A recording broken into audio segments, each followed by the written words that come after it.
Members, this is your first experience of Development Management Committee meeting, and I'll try and make it as enjoyable as possible. I'll just go through the preliminaries first. The meeting this evening will be live streamed meeting to the public. A recording of the public part of the meeting will be available on the Council's website within 24 hours of the meeting. Would remote participants please use their hands up icon in the Teams to indicate they have a question? Please turn your camera and microphone on when addressing the committee and off when you're not speaking.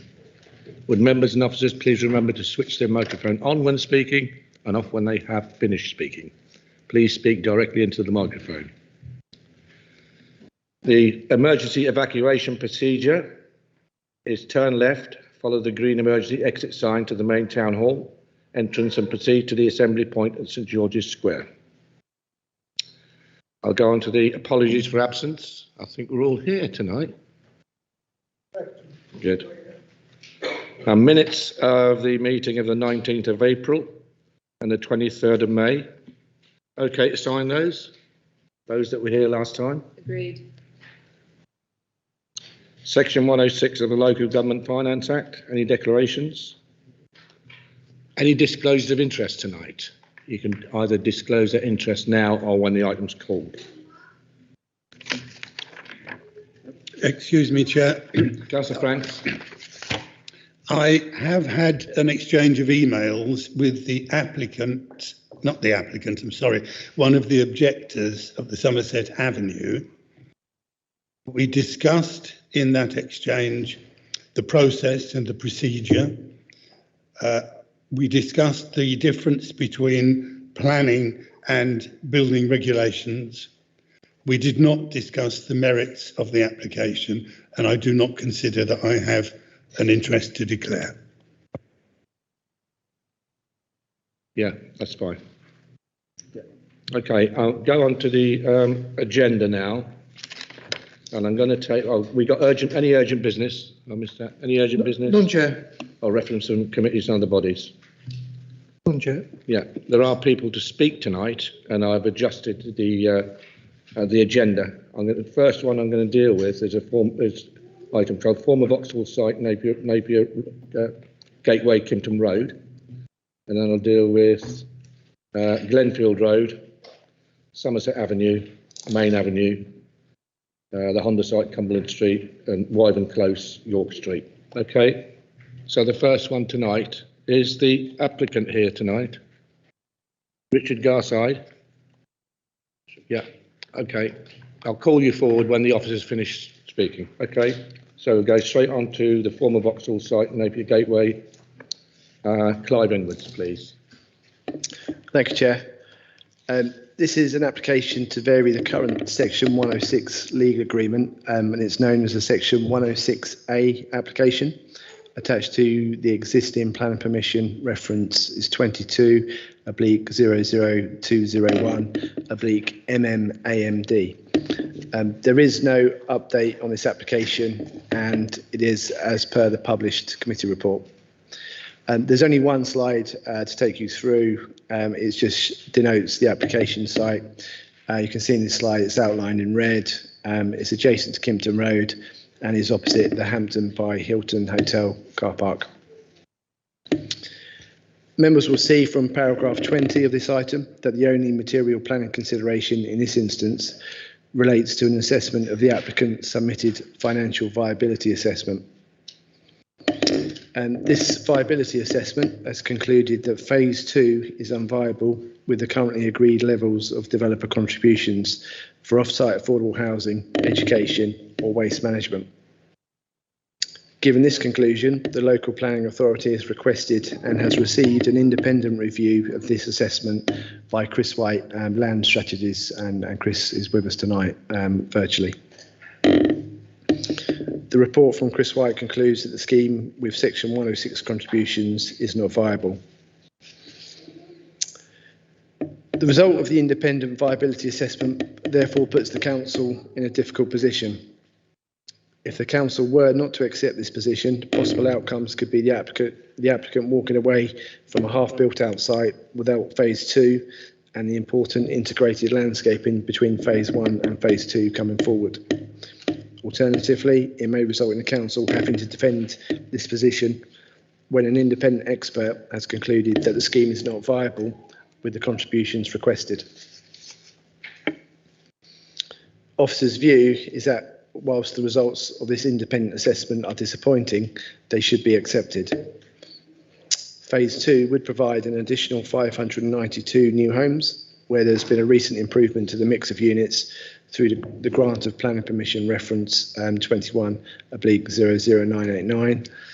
Additionally, the Napier Gateway site is an important regeneration project in this part of the town, which has an emerging residential character and is close to the excellent transport links provided at Luton Parkway and at the Dart stations. The importance of Napier Park to the aims and objectives of the local plan is evidenced by the site's strategic allocation in the local plan. It would be detrimental to the area and the objectives of the local plan if phase 2 were to be stalled or were not to come forward at all. Additionally, there are specific benefits to the economy by the creation of job opportunities during the construction period, but also through additional consumer spending generated by new residents in the local area. Further, any uplift in the viability position can be captured through a viability review mechanism, which would ensure that there would be a further opportunity to scrutinise the viability of the scheme once actual build costs and sales values, for example, were known. Finally, after being raised by members at the previous Development Management Committee meeting, the applicant has now provided details of their Luton local marketing plan, which looks to build on the success of the local marketing strategy for phase 1. In phase 1, there are 2 products, units for sale and units for rent. Of the 4 sale products in phase 1, the applicant's approach resulted in a resident profile of 60% of local owner occupiers. In the rental product, the resident profile was 58% of local renters, and this marketing plan is appended to the committee report in full. So the specific marketing activity would include direct mail targeting, sponsorships of local events and targeted employers at the airport, Vauxhall Motors, Bedfordshire University and the NHS Trust, for example. And it would have an exclusive local pre-launch period of 6 months, exclusively for local residents. Adherence to this marketing strategy can be captured through the details of a Section 106 agreement, and this would be a specific benefit of the proposal. So, in conclusion, it is considered that the applicant's financial viability assessment has been robustly tested by an independent assessor, and whilst the results are disappointing, both national and local planning policy allow for viability issues to be taken into account in decision making.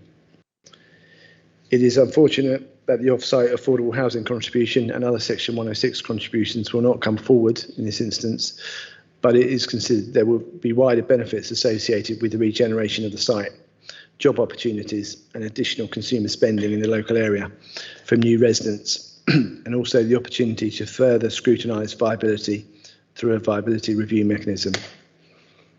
Finally, if units within phase 2 are to be marketed to Luton residents first, as set out, this would be a positive and welcome aspect of the scheme.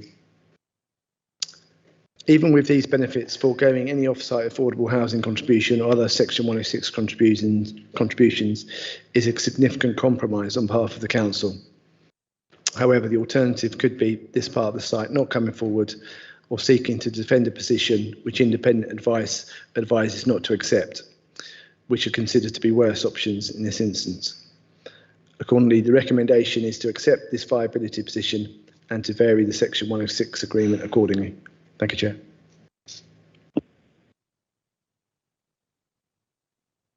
Representative to speak. Do you want to speak about Section 106 for the benefit of the new members? Yeah. Stephen. No.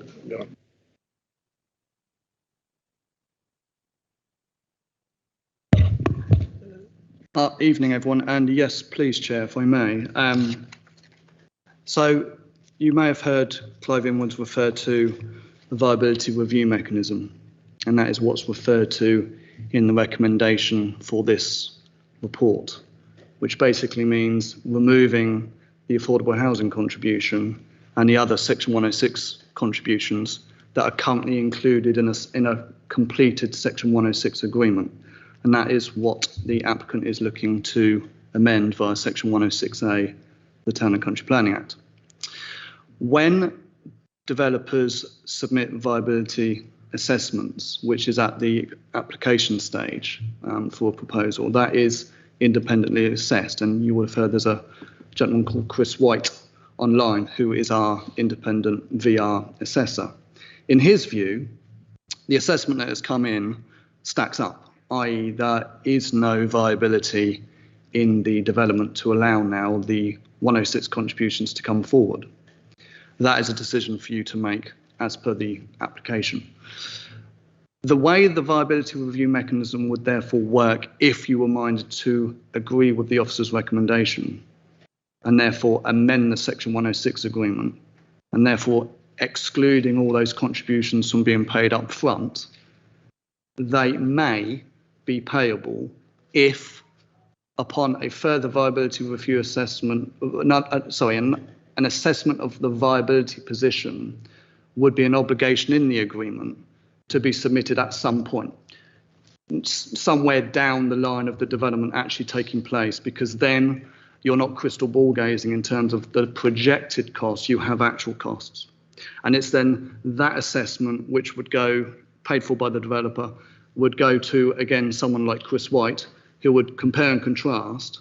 And if there is then any additional money that has been made by building the development versus what the projected profit margins and so on were going to be, that surplus, if you like, is what the council would then recoup as a viability contribution to go towards those various obligations. Now, it might be a very small contribution, it might be the whole lot, and it might be somewhere in between. It depends obviously on the difference between those originally projected profit margins and then what is the actual profit margins once they've started building the development out. Hope that helps. Okay. Any questions by members? Just questions at this stage. You get the comments later on. Councillor Furrick. Right. What will happen if we don't 106? We say we want it 106 and we don't want to remove it. What will happen? Yeah. Thank you, Chairman. So Section 106A allows the applicant to make an application to, in their view, to remove various obligations, as you've heard from the officer's report. You can either agree with that recommendation, or you can decide that I did write it down, you could decide to refuse their application to amend the Section 106 on the basis that the obligation should continue to have effect without modification. You could decide something in between those two options. You could decide that some of the obligations should go and some should remain, for example. So there are your options. Thank you, Chair.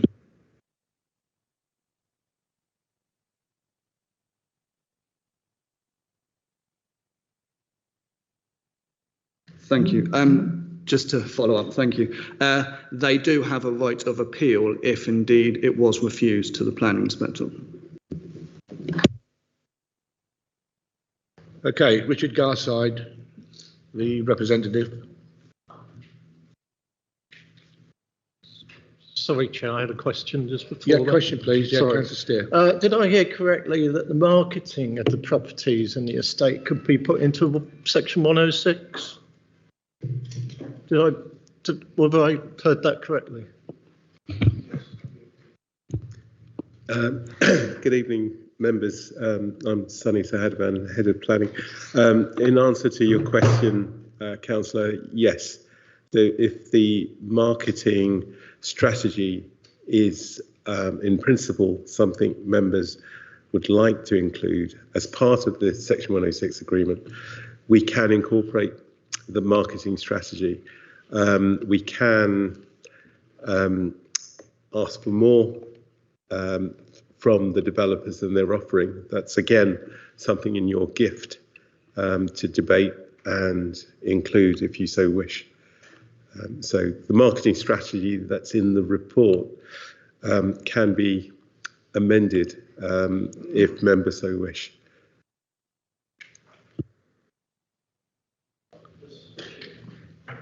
Yeah, Councillor. Oh yeah. Did you mention independent review as is there a report from an independent review for this? Yeah, thank you, Chair. So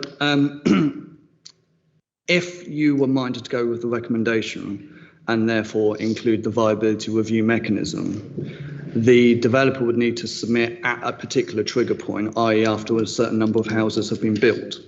They would need to submit a revised version, updated version of that viability assessment.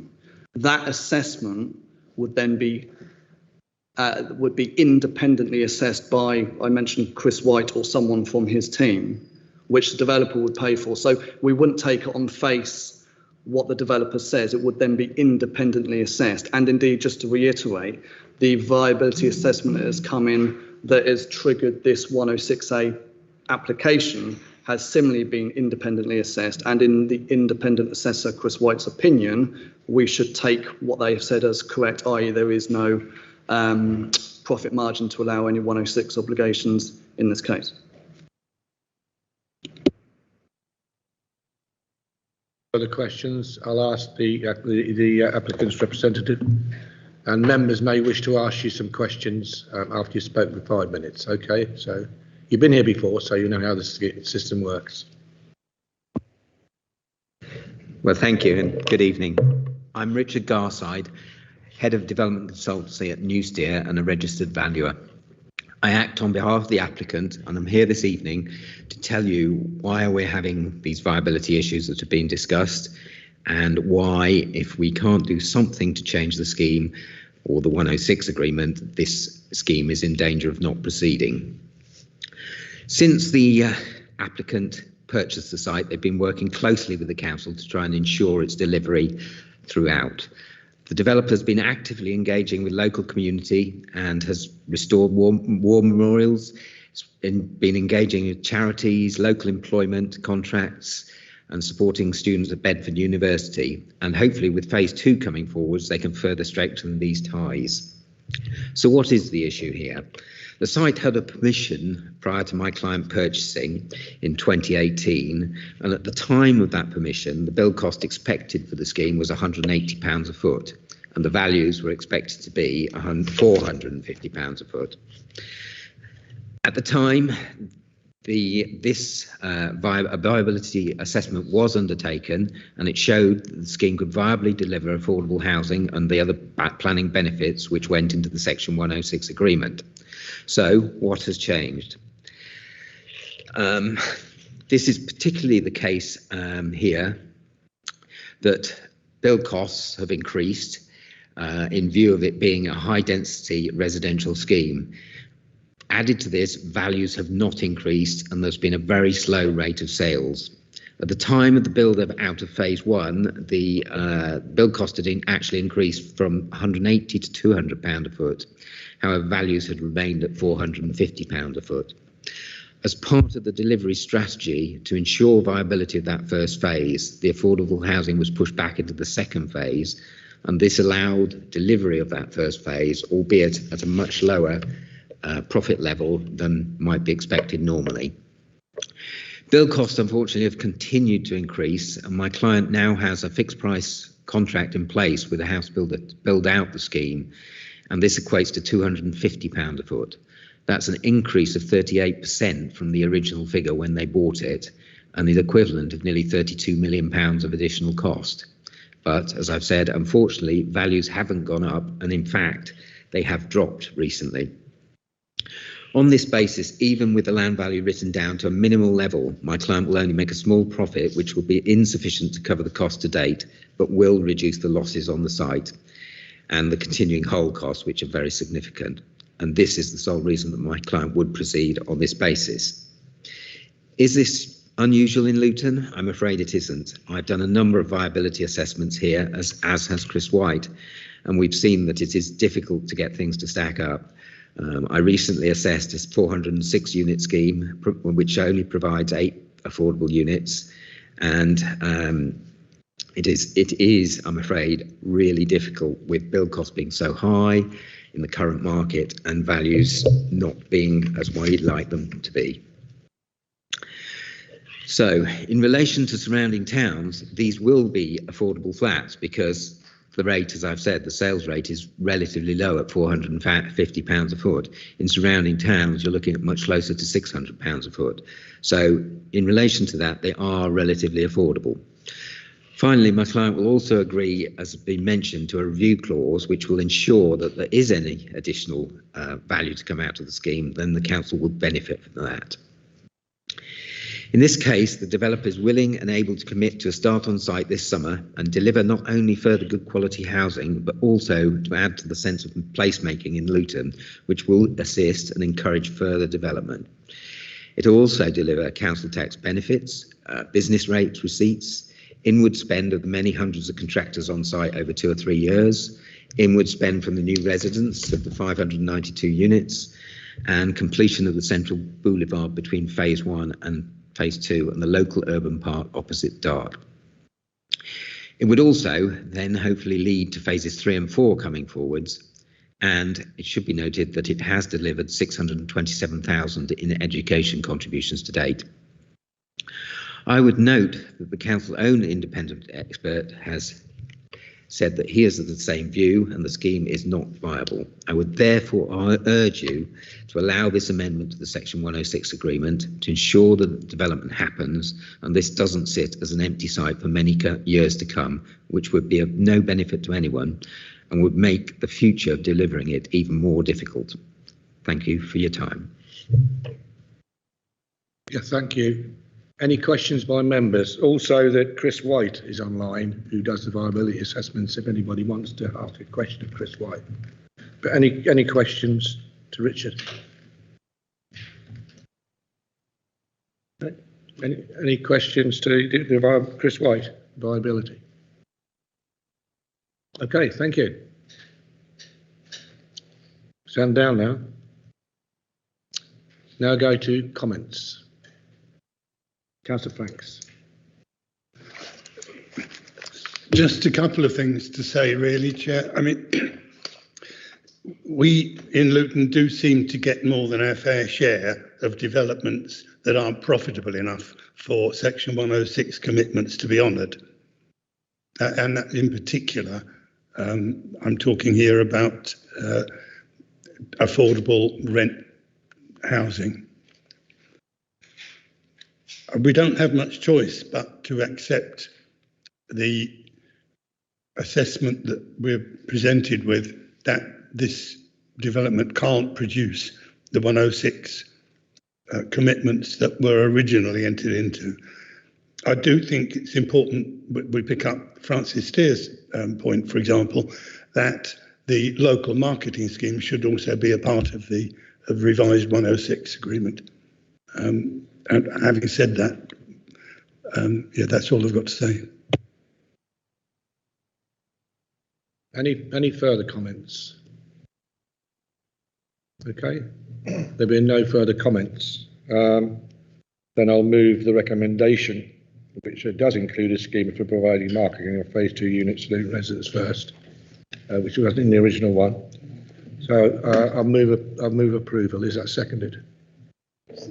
Seconded. Thank you. So we'll go to the vote now. And the vote for is for the recommendation on page 123, or against. Plus the affordable housing scheme in the Section 106. Not affordable. Without that end. The local marketing. Yeah, note's been made. Okay.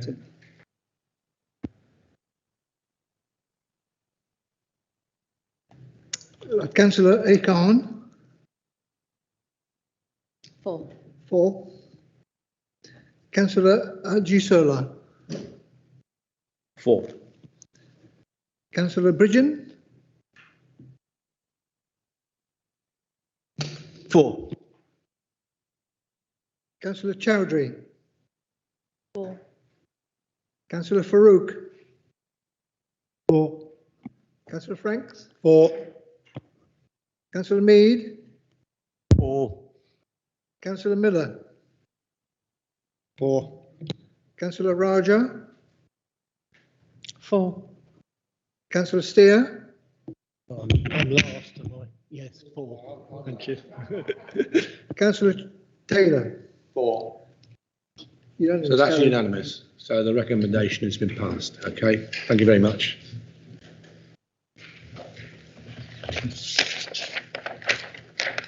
We'll go on to 9 Glenfield Road. And I'll let Nyla ask do the introduction, please.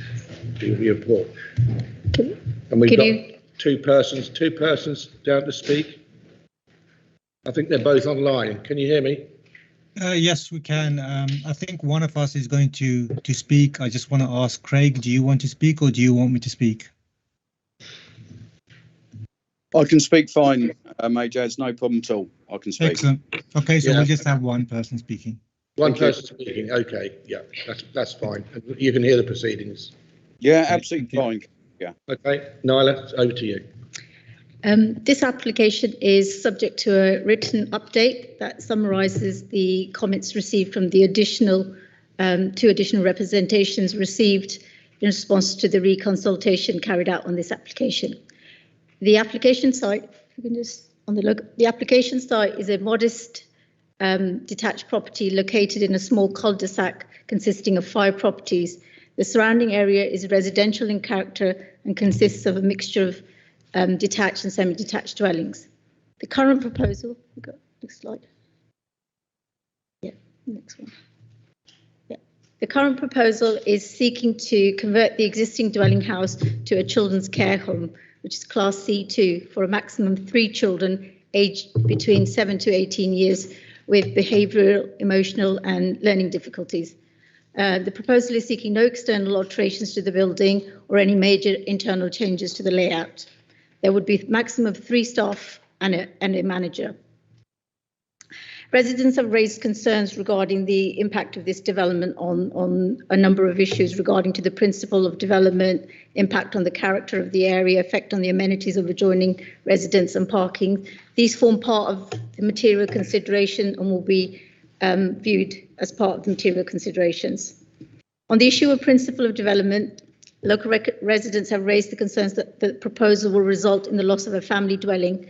However, as outlined in the report, whilst the proposal would result in the loss of a family dwelling, it would not result in the loss of a residential accommodation, as the care home would still operate for all intents and purposes as a single household with shared accommodation, with the staff providing the parenting and mentoring roles for the children. In this regard, the use of the building will not materially change from the existing residential use. Therefore, the principle of the development is considered acceptable. With respect to the impact of the character of the area, local residents have expressed concerns that the increased activity associated with staff and other carers coming to the site would have an adverse effect on the character of the area. However, as outlined in the report, whilst the rotation of the staff would generate some activity, it would be more regularised comings and going to the site. There would be normally 2 shift handovers, and it would have less of an impact in terms of noise and disturbance than if the property were to be occupied by a large family, which would generate more impromptu comings and goings from families and friends. The proposal is therefore not considered to have an adverse effect on the character of the area. On the issue of the impact on the amenities of the adjoining occupiers, concerns have been expressed that the proposed care home would generate additional noise and activity and antisocial behaviour. Whilst these concerns are noted, given the limited number of children residing in the property and the controlled comings and goings of the staff and other health visitors, supervision of the children by the staff means that the effect on the amenities of the adjoining occupiers in terms of noise and disturbance and antisocial behaviour would be limited and not materially harmful. In terms of comings and goings from the care home, they would be a typical of a single household and would not be more than those associated with a large family dwelling. They would also be more regularised. Parking. The impact concerns have been raised that the proposal would lead to congestion and parking problems in the area. Residents have indicated that the parking shown in the documents is incorrect, and that only 2 spaces can be provided and not 3 as indicated in the documents, and that the reduced parking would give rise to parking problems in the area. However, as discussed in the report, the lower level of parking indicated would still be acceptable for the proposed use. Furthermore, given the controlled movements to the site, there is likely to be less random vehicle movements associated with the use than the existing residential dwelling. In addition, there are no parking restrictions in the area and no highway concerns have been raised in relation to the parking shown. To conclude, the proposed use would be more akin to a single household rather than a business use, and therefore is not considered to be unsympathetic or harmful to the residential character of the area or the amenities of the adjoining occupiers, and therefore conditional approval is recommended. Thank you, Chair. Any specific questions by members? Councillor Franks. I don't know whether you're going to call this a question or not, but there is a typo in condition 4 in line 3. Thank you.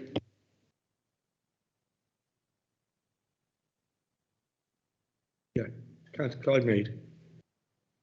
Thank you, Chair. It says in the report during the sort of the day between 8:30 and 4 o'clock in the afternoon, the children will attend school. Is that in-house or will they go out to external schools? As far as I'm aware, it will be external schools.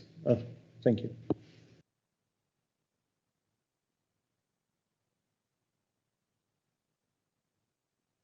No further questions. I'll ask Craig Baxter. You'd indicated you alone would speak. Yeah, no problem at all, Councillor. Yeah, you've got 5 minutes and it starts from when you're ready. Okay? Yeah, I'm ready now. Okay, to give you a bit of background on the layout of the close, number 9 is more or less squeezed into the corner of the development.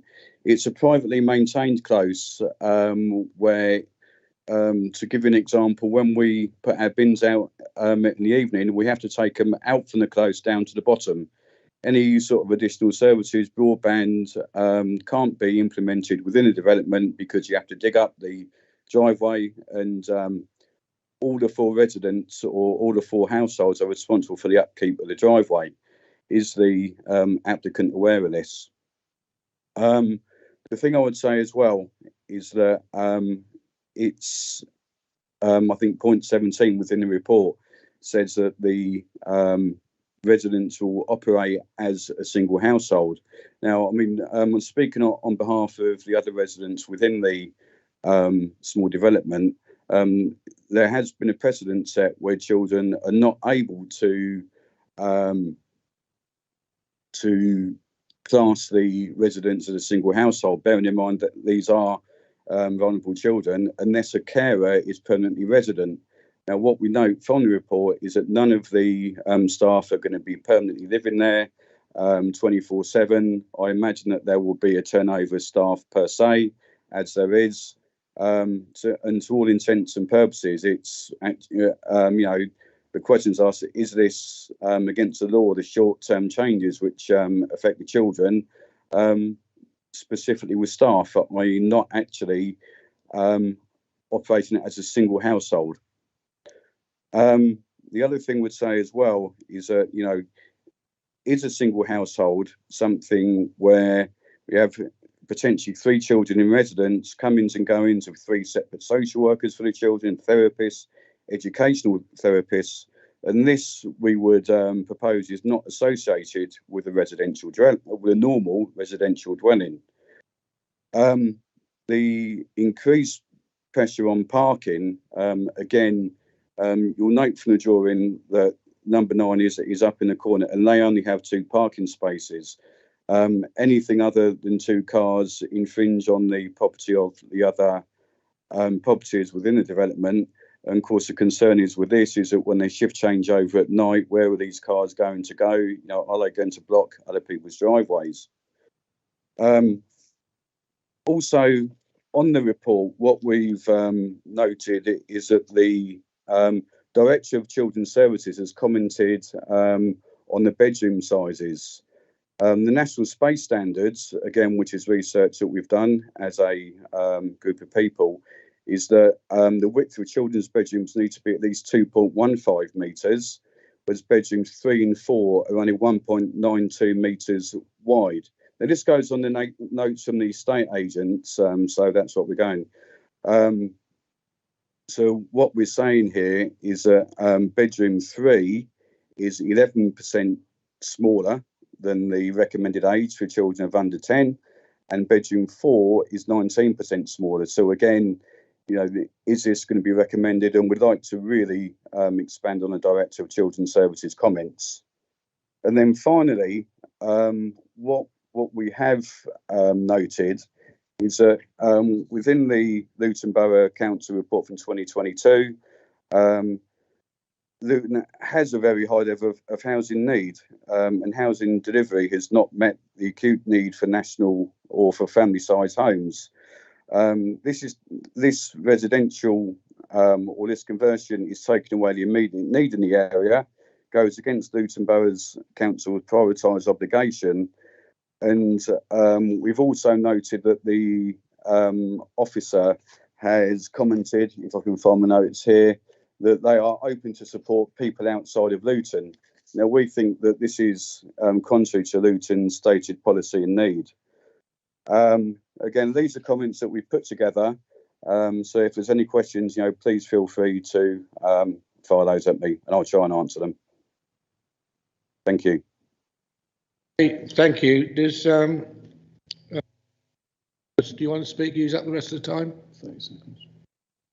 Ajaz Ahmed, you still there? Yeah, how much time do I have? I'll give you a minute. Okay, yes.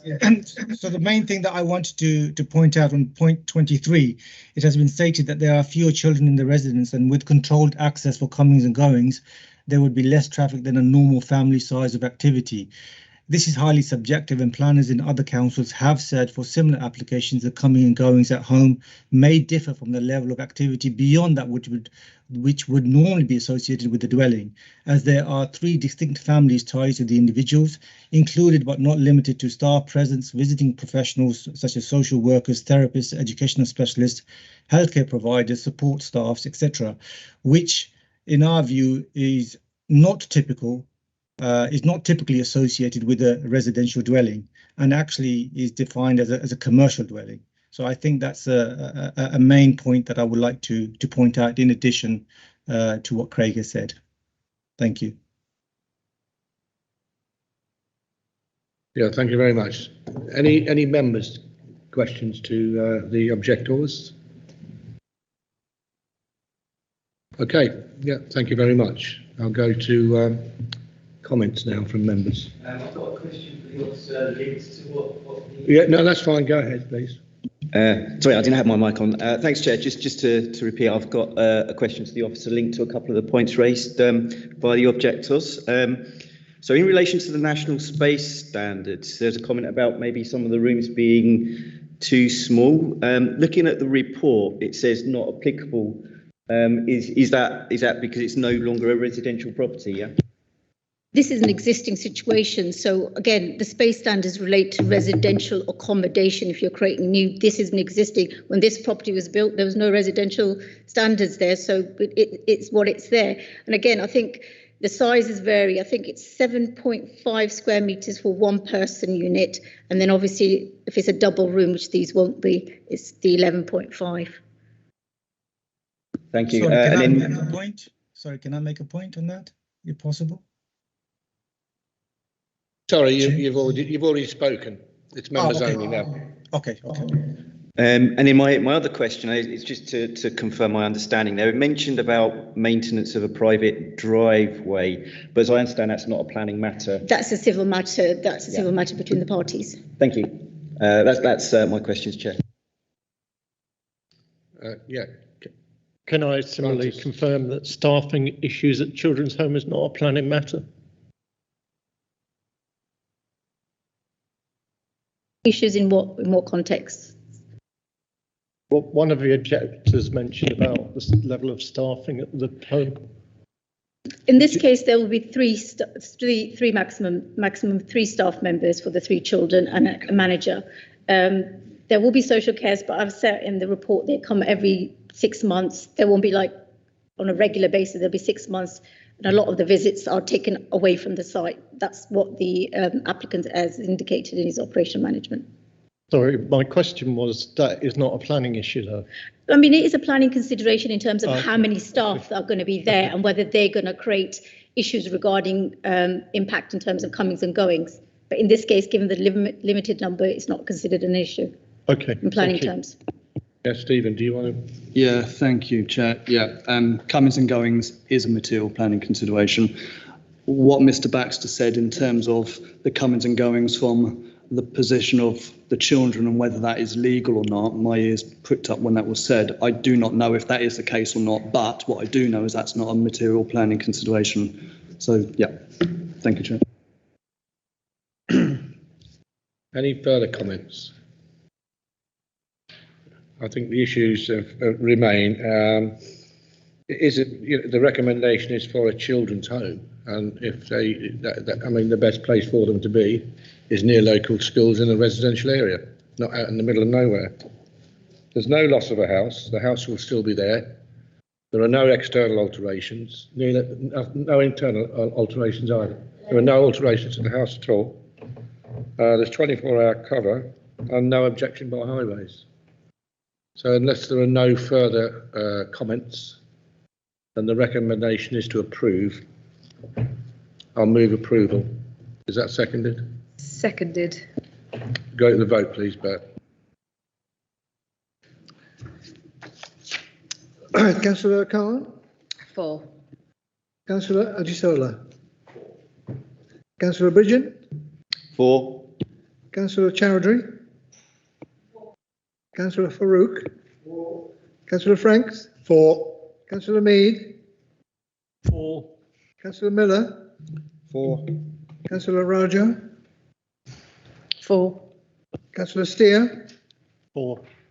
Councillor Taylor. 4.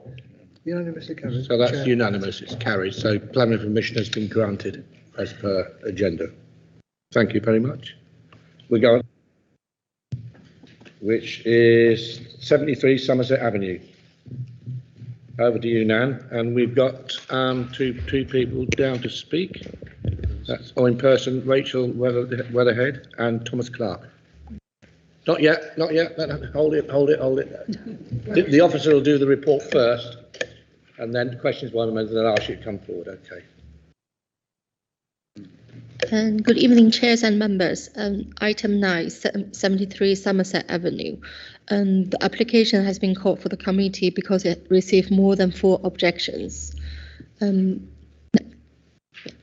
the application site is a 2-story semi-detached dwelling located on the northeast side of Somerset Avenue, which is residential in character. And the site benefit from a partial paved front drive and well-proportioned rear amenity space. And the proposal seeks full planning permission for erection of single and 2-story side and rear extension and single-story front extension. And the single-story element has been implemented, therefore the application is retrospective. And here is the existing, here's the existing floor plan and elevation, pre-existing. Next slide, please. The site was permitted with a similar development in 2017 with the existing conservatory retained. Next slide, please. And then this is the on the left is the plan being approved in 2017, and on the right is the current scheme. And in addition to the previous approved scheme, the pre-existing rear conservatory has been demolished and replaced with a single-story rear extension built flush with the approved single-story element with a flat roof and about 4 meters in depth. Furthermore, after the report was published, it was noticed that there was a discrepancies between the depths of the single-story front extension as shown on the plan and as it was built, and the actual depth is 1.5 meter instead of 1.2 meter. Given the fact that there was an existing conservatory at a similar scale to the single-story rear element, and while the single-story front extension has been projected 0.3 meter furthermore from the previous approved scheme, we still consider that the overall size and scale of the development would be consistent with the proportion of the original dwelling. If the members are mandated to approve the scheme, the decision will only be issued once we receive the updated plan. And in terms of street scene, to comply with the latest local policy, the first floor set element has been set back from the existing front elevation by a meter with a lowered roof ridge to provide a sufficient level of subordination. Given to the appropriate of design, the current scheme would compromise a more sympathetic and ancillary addition to the host dwelling and enhance the appearance of the providing of street scene. So overall, the proposal in terms of design and street scene is considered acceptable in relation to the policy of LR 119 and 25 of the local plan. Next slide, please. Moving to the implication to the adjoining occupiers, 6 adjoining properties were originally consulted, and 2 objections were received from the adjoining property on each side, and 3 additional objections were received from nearby property about 2 to 3 doors away from the applicant's site, and 1 was anonymous comment. And the main concern raised by the objectors were related to the design and scale of the development, loss of outlook, loss of light, visual intrusion, loss of privacy, and noise and disturbance, and parking and using the property as an HMO, as well as the development was constructed without planning consent. Other concerns such as party wall agreement, boundary dispute, and drainage issue and building regulation concerns are fall outside of the remit of planning considerations. Number 71 Somerset Avenue is located to the northwest of the applicant site, which has benefit from single-story rear extension and set passageway. On the flank elevation, there's an obscure landing window, and to the rear, there's like first floor, there's a bedroom window near the common boundary, but owing to the limited projection of the development and the distance between the dwellings, and while the proposed development will be visible from this property, the overall impact in terms of loss of light, loss of outlook, and visual intrusion is considered at acceptable level. And number 75 Somerset Avenue is the adjoining semi-detached property, which has benefit from single-story rear extension and measured about 4.5 meter in depth. And the proposed single-story rear extension is measured about 4 meter in depth, and the first floor rear element will be significant set away from the common boundary. Therefore, it is not considered they would have an adverse impact to this property. A number of objectors has raised their concern that the dwelling would be have potential to be used as HMO. However, this has not been applied under the current scheme, and the application is for a single household application. A condition has been recommended to restrict the site to only to be used as a Class C3, which is a single dwelling house. Given the site will be occupied as a single household, it's not considered that extension would have more impact than the existing house in terms of overlooking or loss of privacy or noise and disturbance. However, a condition is recommended to restrict any additional window openings. Yeah. And moving to the parking, back to the floor plan, please. Appendix 4 of local plan requires a 4-bedroom plus bedroom to provide a maximum of 3 parking space. The previous approved scheme and the original parking plan for the current proposal indicate the front drive could compromise 3 parking space. However, this would involve hard standing the whole frontage and extend the existing crossover. A revised parking plan has been received to indicate 2 parking spaces where the existing crossover.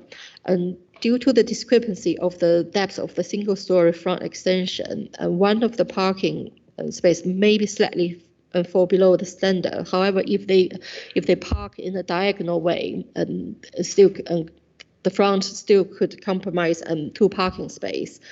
And given the site has good transport link, being close to a number of bus stops and close Luton train station and town centre, we consider the revised parking plan is acceptable for this instance. So in conclusion, the scheme has no significant detrimental impact on street scene, character of the building, or the amenity of the adjoining neighbours, and the development would be comply with the local policies. And on this basis, approval is recommended. Thank you, Chair. Any questions by members? Councillor Frigg. Just to clarify, you're talking about parking issues. Are there still suitable place for the resident to live in there? Are there suitable parking facility there?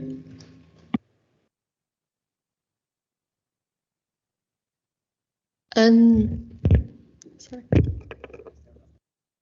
So if I can answer that question, Councillor. So the parking standard is a maximum, and for a 3-bedroom dwelling house, it's a maximum of 3 parking spaces. And for 4-bedroom plus is a maximum of 3 parking spaces. Yeah, so it's a maximum standard, not a minimum.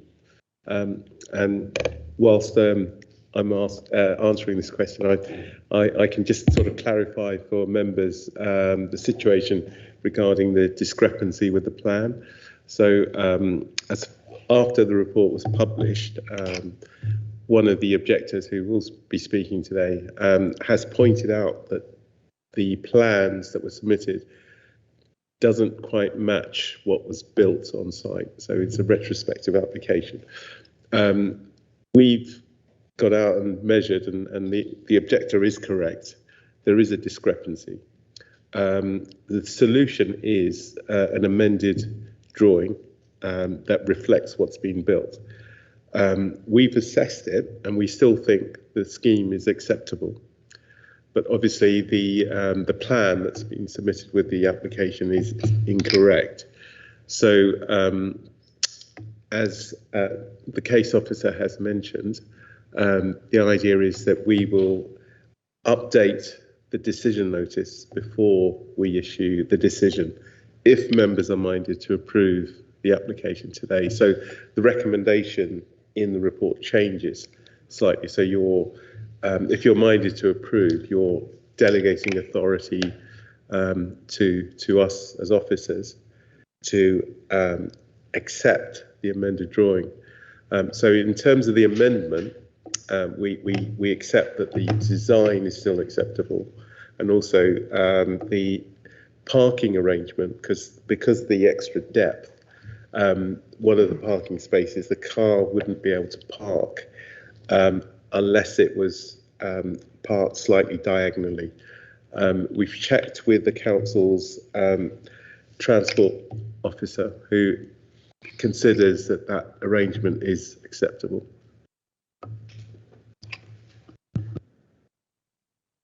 Okay. Yeah. Thank you, Chair. I'll just like to point to paragraph 27. I don't know if you're going to change your recommendation if eventually HMO is going to be used for HMO in the future, or if it's going to be a application put in for that. Do you think it's going to affect the recommendation?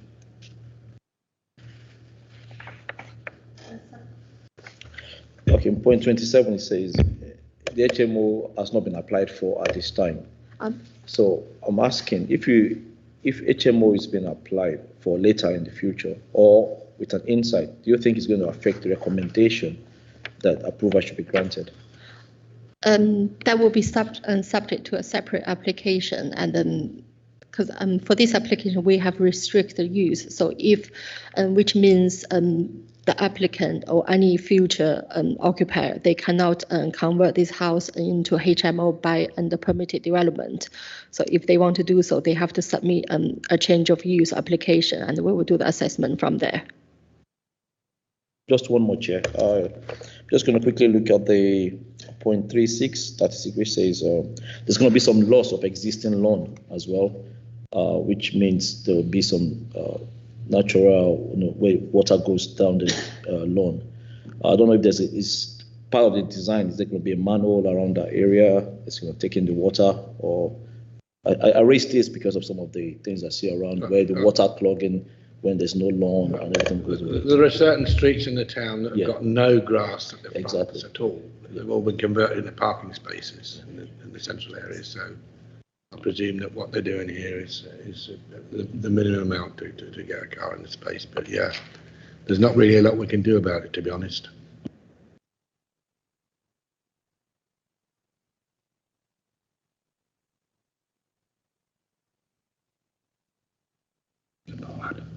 Yeah, can you just explain who you are? Yeah. Do you wish to speak? Yes, please. Am I on the wrong time? I'm new to the council, I'm afraid. Sorry?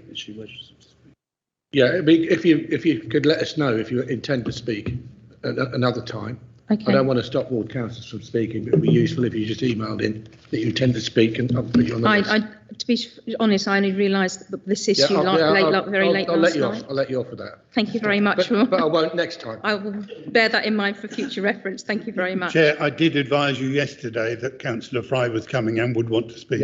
Yeah, I thought you said she might come along and speak. No, I didn't. Well, anyway, you know the rules as well as I do. So. Well, you were advised yesterday that she was coming and that she would like to speak. I'm letting her speak. I might change my mind if you keep going on. Thank you. Carry on, please. Could I just ask, you said that the house will be in keeping with the surrounding area, is that correct? Yeah. I just would like to draw your attention to the block plan on the building, and given that it's extremely or it's substantially larger than surrounding houses in the area, and we can see that from the block plan there, I'm just wondering how you can justify that this is in keeping with the surrounding area. First, the majority of the development has been approved in 2017, and then the addition. Sorry, I thought you said there was some retrospective planning for the ground floor part of the building. Can I interrupt there? Can you? I mean, it's not meant to be a no. I'm just trying to clarify something. If you've got something to say, then you can say it, and then. I'm just trying to understand how it can be in line with the surrounding area when it's substantially larger than the rest of the block. If you've got a series of questions, then just go ahead when you get a response at the end, but it's certainly not for debate. Okay. Yeah, can we go to the floor plan?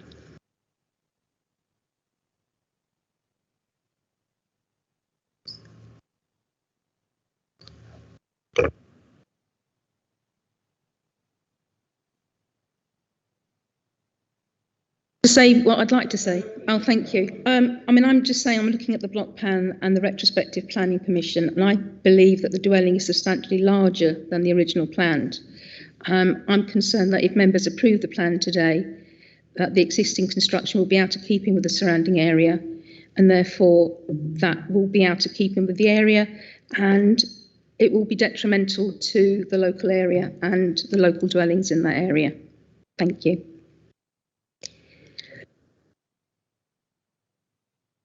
Any member got any questions to the ward councillor? No issues? Okay, thank you very much.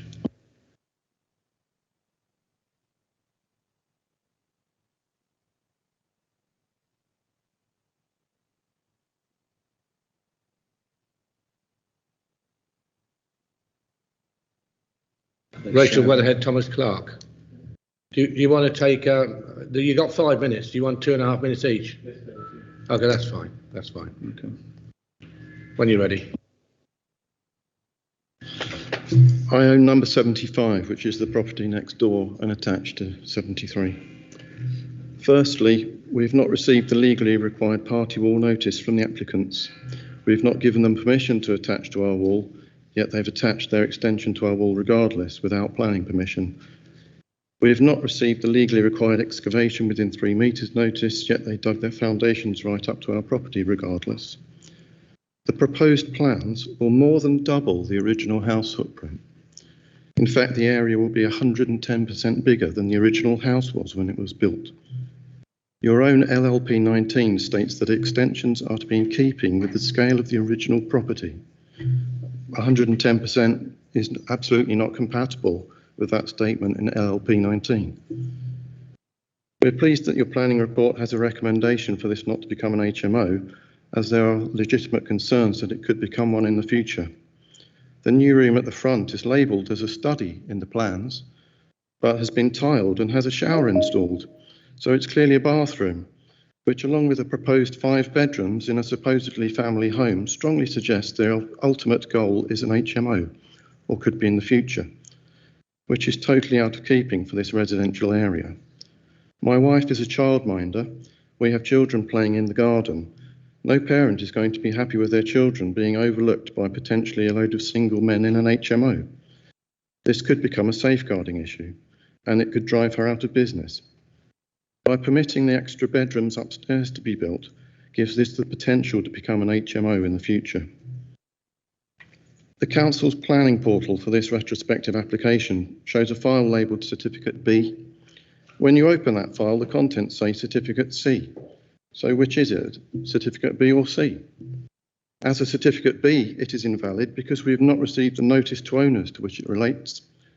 Neither I or the other adjoining owners, neighbours at 71, have received any paperwork whatsoever from the applicant or their agent. As a Certificate C, it's also invalid, as they know how to contact us, they have my name and phone number.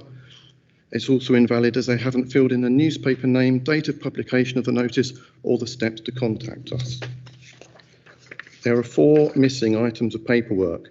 No party wall agreement, no notice of excavation, no notice to owners, no Certificate B, and an invalid Certificate C. How can you possibly proceed with this? Okay, thank you very much. My name is Rachel and I live at number 80 opposite number 73, and I've been asked to make some comments on behalf of number 71 as well as my own, as Inam and his family were on holiday when the letter arrived and they weren't able to book a slot here in time.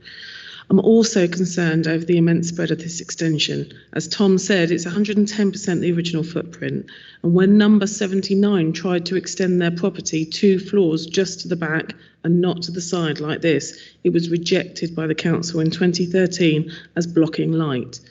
As you can see from the plans, they plan to build on the first floor all the way up to the boundary line, blocking light and privacy to number 71, as their side window will only be less than a metre from their neighbours.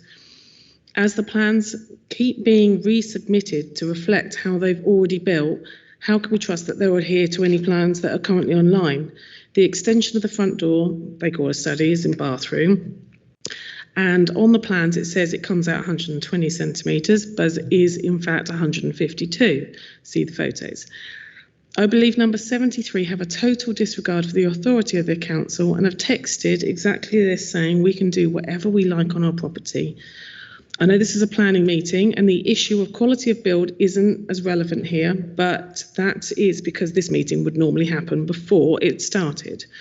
The awful quality of building has already been done and damage to both number 71 and number 75 has happened. See images.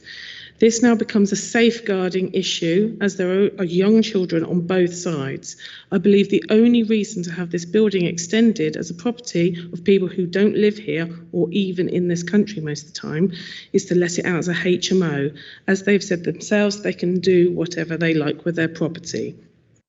The quality of work and material is shoddy and have enlisted the help of an external building control company, the first of which actually stated they no longer are doing business with them and they've sought a second one. Clearly they're trying to circumnavigate the council's building regulations to have this extension approved. This in all the additional points that Tom has made regarding lack of party wall agreements, 3 metres notice and incorrect submitted certificates on the council website. We all want to extend or improve our homes, but a standard needs to be met for both keeping buildings safe and to have the look in keeping with the neighbourhood. This expansion isn't a precedent that we'd want to set, as we'd like to take pride in our town and keep the buildings of a certain quality. Thank you. Thank you. Any questions by members to the objectors? To the case officer. No, to the objectors. Yeah, no, not to. Yeah. Okay, then. So, questions? Thank you. So is a party wall agreement part of a planning consent? And secondly, we've heard mention now of a downstairs bathroom. Is that going to be on the revised drawings? If I can answer that, Councillor. I didn't hear the second part of that question. The objectors talked about a downstairs bathroom. Is that going to be part of the revised drawing, or do we not know until we receive the revised drawing? Yeah. Okay. In relation to the party wall agreement and the certificate that's been mentioned, these are matters that aren't planning material considerations. So a party wall agreement is a separate civil matter, and if the certificate has been issued incorrectly, it's a separate matter between the two parties. But for the purposes of determining the application, what's before you is what you need to make a decision on. In terms of the bathroom, it's not a planning consideration whether it's actually used as a bathroom or not, because it doesn't need permission to be used as a bathroom internally. There was other issues as well that were raised in terms of the HMO. It was mentioned there's a risk that the property could be used as an HMO in the future. Again, that's not a material planning consideration. The application is to continue to use the house as a dwelling house. We can't assume that it will be used without permission in the future. If it's used as an HMO, there's a requirement to obtain planning permission first. So members can't take that into account. You mentioned a certificate.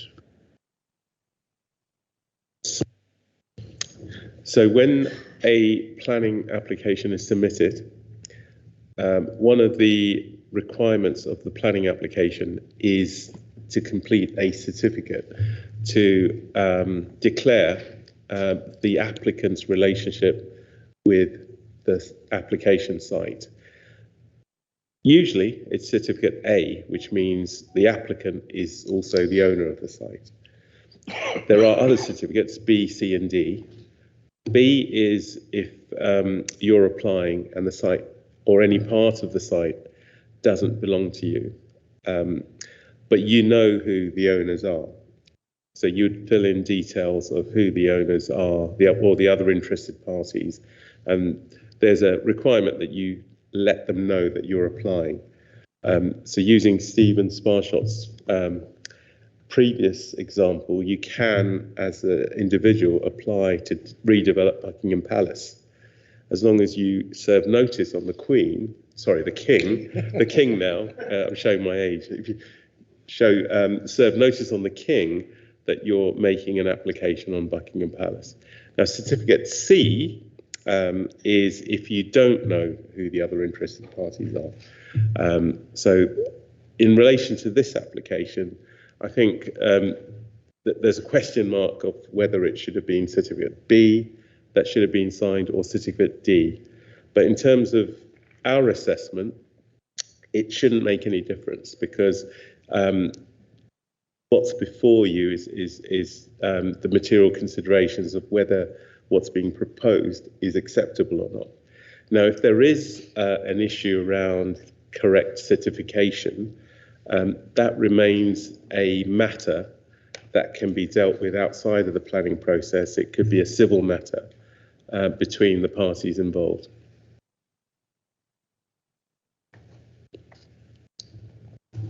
Okay. Yeah, Councillor Michel. Can I ask something to Sunny for clarification? Is it possible to put a condition on the application to approve it with a condition to say it can't be changed to a HMO in future? Yeah, if I can respond, there's certain rules around conditions, so we can't impose whatever condition we like just because we think it might be needed. So with this application, we can't assume it will be used differently from what we're giving permission for, because to use it as an HMO needs permission. If you used it as an HMO without permission, as long as the council is made aware, the council has the ability to enforce against that.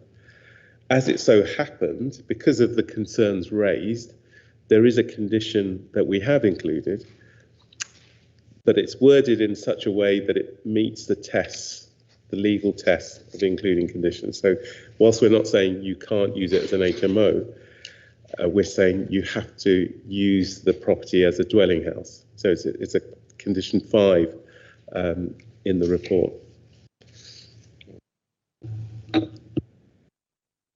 Okay.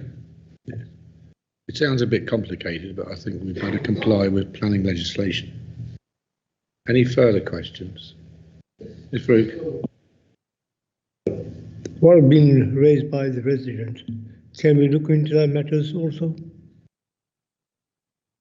The raised by the residents, the issues they had, the concern they have. With what? The application form. Yeah, I thought we covered that, didn't we? With the party wall and the certificate and everything.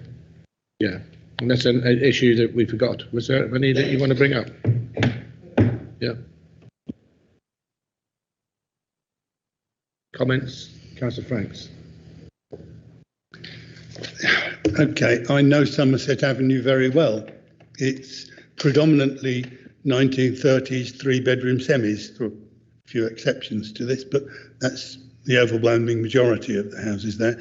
It just seems to me that the sheer scale and mass of what's being proposed here takes it so completely out of character with the rest of the buildings in the street that I'm finding it very, very difficult to resist the temptation to say, I can't vote for it. It really is the mass and the scale of what's being proposed in relation to all of the other houses. Yeah, okay, some of the 3-bedroom semis have had modest extensions, but nothing on this scale as far as I know. Any further comments?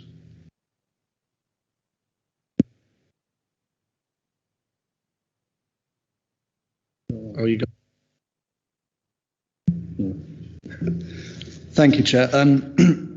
I just want to clarify what the recommendation is. I think I've got it, that you're putting forward, if members are minded to approve. I think it's to delegate authority to the head of planning to approve, subject to the receipt of amended plans. I'm getting a nod, so I assume that's correct. Thank you. Any further comments? Then we'll go to the recommendation. And the recommendation is to approve, subject to. Is that seconded? Seconded, Chair. So we'll go to the vote. Councillor Khan? For. Councillor Ajisola? Councillor Bridgen? Against. Councillor Chowdhury? Councillor Farouk? Councillor Franks? Against. Councillor Mead? Against. Councillor Miller? Against. Councillor Roger? For. Councillor Steer? For. Councillor Taylor? For. So that's carried. Carried. Planning 7. permission has been granted, subject to the conditions that have been laid down. Thank you very much.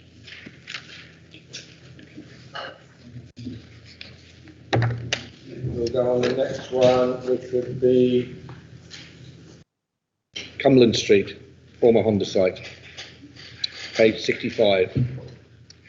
David Hall again.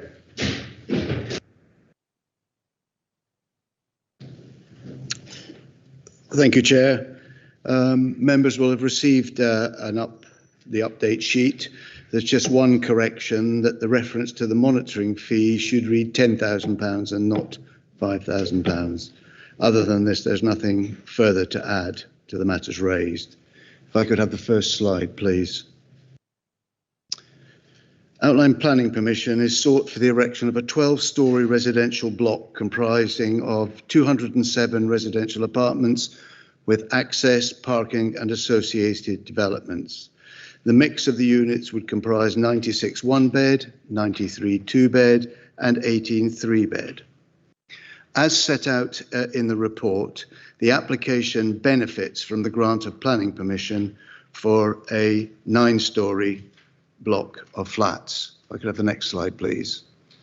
So this is the extant planning permission with an amendment which moves slightly the floor plan, the building slightly to the north, as it were. And if so, the previous application differs from that now proposed by the increase in the number of floors. The following sequence of slides provides details of the design of the proposed development. I could have the next slide, please. So this is the front elevation, but what this doesn't show is that there is a curve to the site. So if I could have the next slide, please. So this is effectively one part of the curve. If I could have the next slide, please. And that's the next part of the curve. There's a CGI image at the end which will pull this together. The rear elevation, if I could have the next slide, please, is similarly reflected in terms of the way that it looks. So again, the curve is what's important. It's not going to be a fulsome elevation in the way that the first slide that I showed portrayed. If I could have the next slide, please. So that's the other part of the curve on the rear elevation. If I could have the next slide, please. So that's the side elevation to the southeast, which is to the university side. And this is the next slide is the side elevation to the north side, which is adjacent to the casino site. The north elevation is comprised of two elements, as you've seen. The first element would step up from 9-storey to 12. On the southwest, moving from a 12-storey element, this would reduce to 10 stories and then up to 9 at the end of the elevation.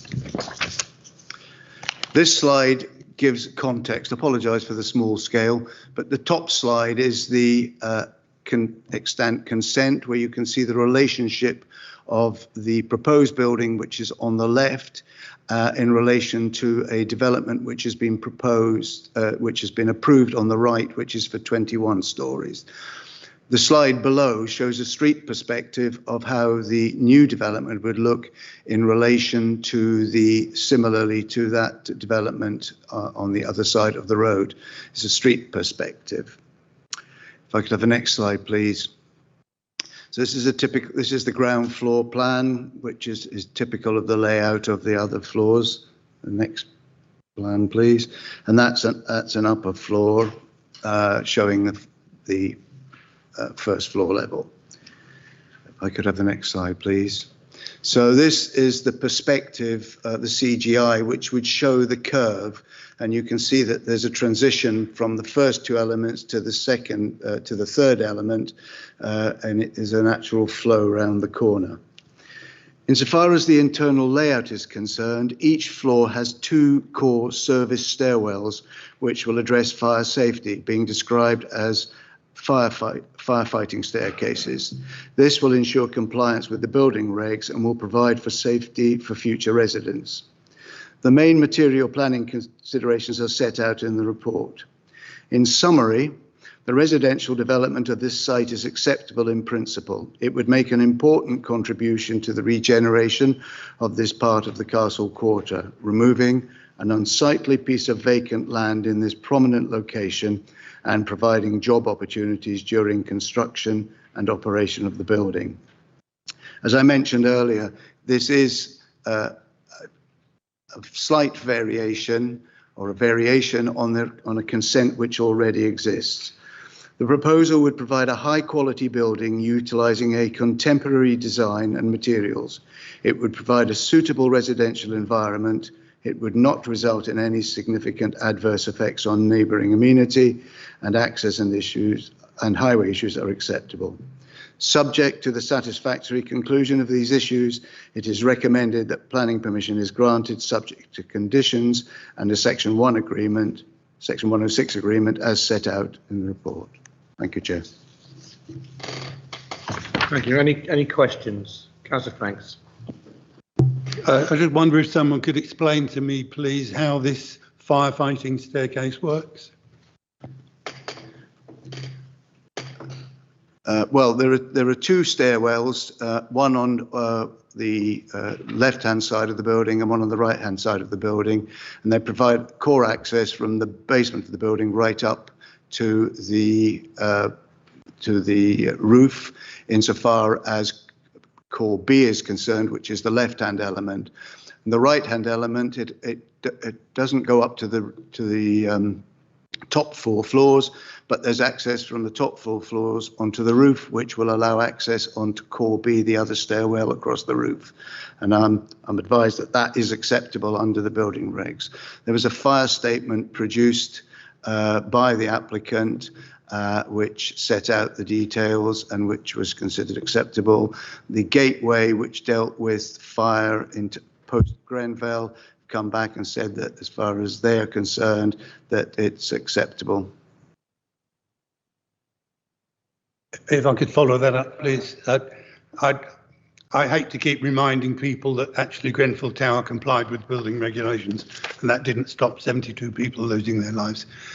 Are we absolutely clear that the staircase that will be used by firefighters trying to get into the building is not the same staircase that residents might have to use if they need to get out of the building? Well, the staircase is described as a firefighting staircase, and it is, in terms of means of escape, is considered acceptable. The building regs changed in 2022 to ensure that there would be two sets of that there were two sets of staircases in the event that there was an incident, and this will have to comply in any event with the building regs. And I fully take your point that Grenfell was compliant with building regs, but the new requirements are such that this would deal with the incidents of fire. Okay. Any further comments?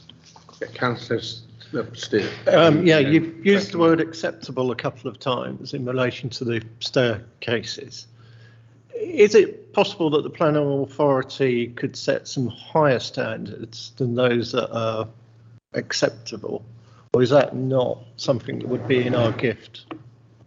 But I think you've got to be slightly careful here, because there's obviously a crossover between planning and building regs. So the building regs would cover the detail of meeting the fire requirements and meeting the updated building regs, which came into effect, I think, at the end of 2022, and which were to ensure that there was a response and buildings were built safely to deal with fire. So the matter would be covered by the building regs. Insofar as planning imposing conditions, I think that might, Sonny's referred to the 6 tests, but since they're covered by other legislation, the tendency is to let other legislation deal with that rather than planning. Okay, Councillor Miller. So I've got 2 questions and a clarification, if that's okay. On point number 18, it's mentioned that there's going to be 76 cycle parking spaces. And later on point 78, it says it's going to be 208. What one is it going to be? Sorry, can you repeat your first? You said. Yeah, sure. On the point, where is it? On point 18, it's mentioned that there's going to be 76 cycle spaces. Yes. However, on point 78, it's suggestion approval on the requirement of 208. It's the latter. It's the latter. Yes. Okay. A second question.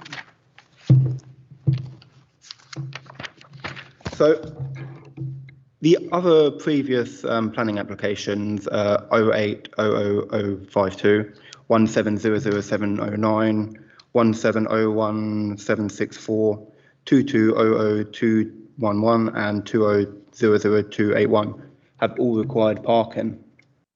Now, it's a great concern of mine that there's no parking here.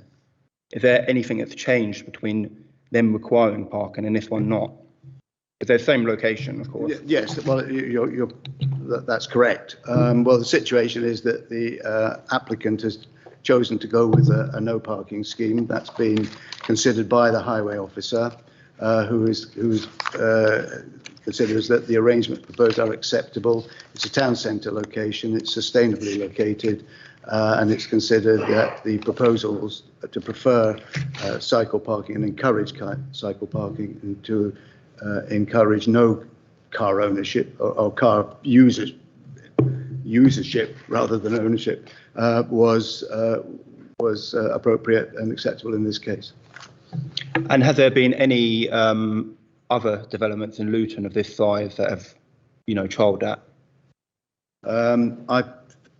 I think there are others which the council have agreed to non-car parking, simply to discourage the use of cars and in relation to climate change and the climate emergency. Because we're not talking about a small amount of flats, we're talking about 207 flats without any car parking space whatsoever. Well, that's right, but as I say, the highway officer has considered that the arrangement proposed by the applicant are acceptable. And then lastly, the contribution of £72,450 towards cycle lanes and pedestrian areas. What's that going to be spent on? Because £74,000 for the council is not going to get very much whatsoever. Well, no, but there was a viability assessment undertaken by the applicant, which has been considered by the council's independent assessor, and it's not viable. But notwithstanding the fact that it's not viable, the applicant still wishes to proceed with the development. And given that this site has had several false starts over the years, it's considered on balance that that is something which outweighs the contributions, and at least it will see the site redeveloped in a part of the town which needs regeneration, and also which is within the Castle Quarter and part of policy LLP3. I suppose the question I was really asking is what's going to happen to that 72,000, because it's not really going to do very much whatsoever. Well, but there isn't going to be 72,000. So because, as I said, it's not viable. So therefore there will be no contributions. But what there is as part of the Section 106 agreement is an overage arrangement, which you heard about when Clive did his presentation, and what that Section 106 was all about. So in this case, there is no contribution. The council's independent assessor has accepted that it's not viable, but so there will be no contribution, but there may be a contribution if there's an overage, depending upon how the development takes place and what it delivers financially. Okay. Can I just say about the no parking? It's a sustainable location just across the road, Gordon Street. It's quite a large development without any parking. Cresta House, just down the road from there, and Midland Road, no parking. And I think if you intend to buy one of those flats or rent one of those, then you would be aware there's no parking associated with that development, so you would go elsewhere. But it hasn't stopped occupation of those flats. One thing I will clarify, there's flats down by the railway as well, which don't have parking or aren't meant to have parking. And all of a sudden, when these flats were built, congestion piled up there. So whether people park on the road or not is a different matter. Alia, you want to come in? As a council, we have a 2040 vision to be a greener town. So by encouraging more parking spaces, we're encouraging more cars in Luton, and that's not very good for air pollution or pollution in general. So I don't, and also, as Councillor Taylor has mentioned, it would be marketed and advertised that these apartments or these dwellings don't come with parking. But surely you have to accept that people are still going to park on the road. People are going to disregard that and still park on the road. This location, yeah, I'll bring in Chris in a minute, but this location, which I don't live so far away from, is double yellow lines, is 24/7. On some parts of it, single yellow lines, which people do park close by, but the parking restrictions around this location are pretty severe. Chris, do you want to come in now?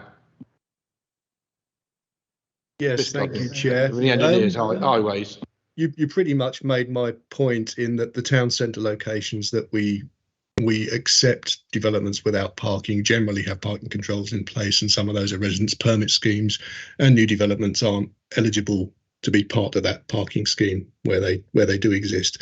In this particular case, I think the nearest scheme is over the other side of the Viaduct Essex Close area, and residents wouldn't be eligible for that. So there is nowhere in the vicinity they could park other than public car parks, in which case they could choose to rent a space if they wanted to. But generally, these are marketed as properties that will not have parking, and people shouldn't have private motor cars if they're going to live there.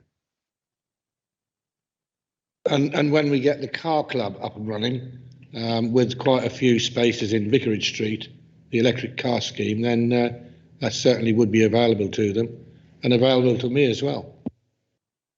That's correct, yes. Yeah, and work is underway to get the car club up and running. There was a comment made about what Section 106 money, if it were available, what would it be spent on? We talk about a contribution towards sustainable transport schemes. That could include a contribution towards the car club. It could contribute towards improved pedestrian facilities. In this instance, I think we'd be looking at improving the route from this site towards the town centre and towards Manor Park. So it would contribute towards other works going on in the area. That's if any money did eventually come forwards from this site.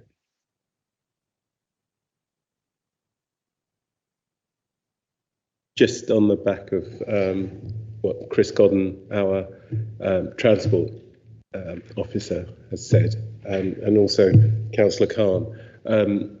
So the council does have declared a climate emergency and has a strategic objective to reach zero carbon by 2040. These are stated council objectives.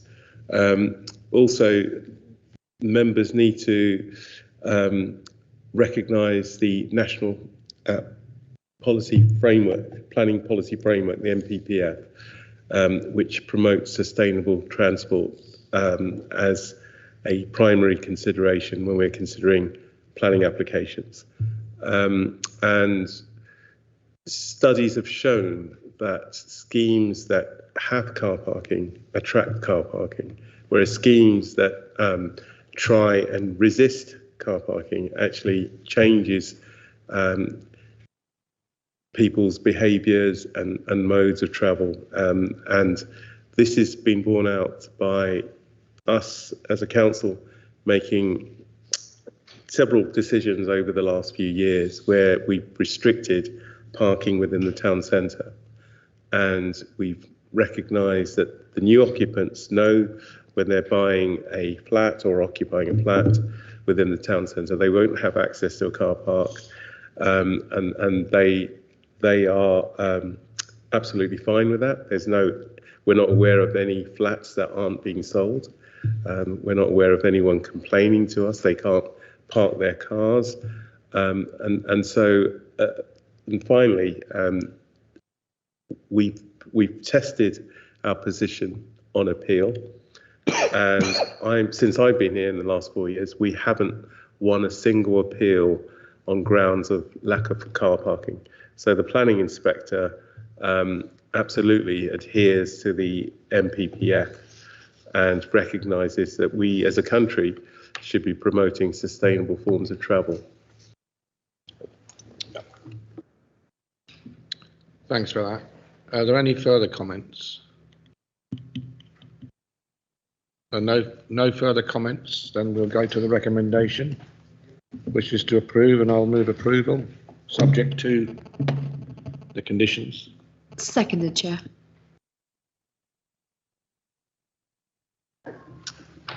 Councillor Khan?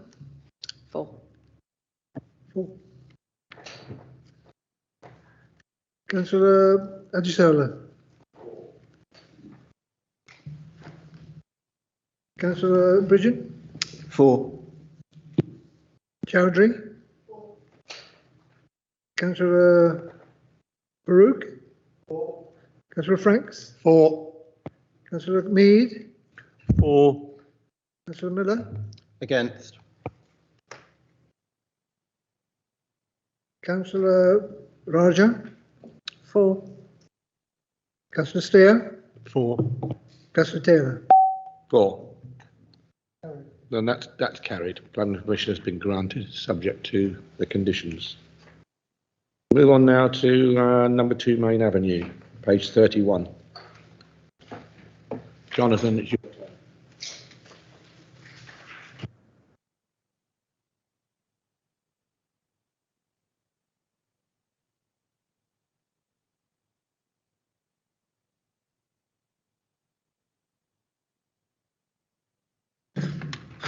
Thank you, Chair.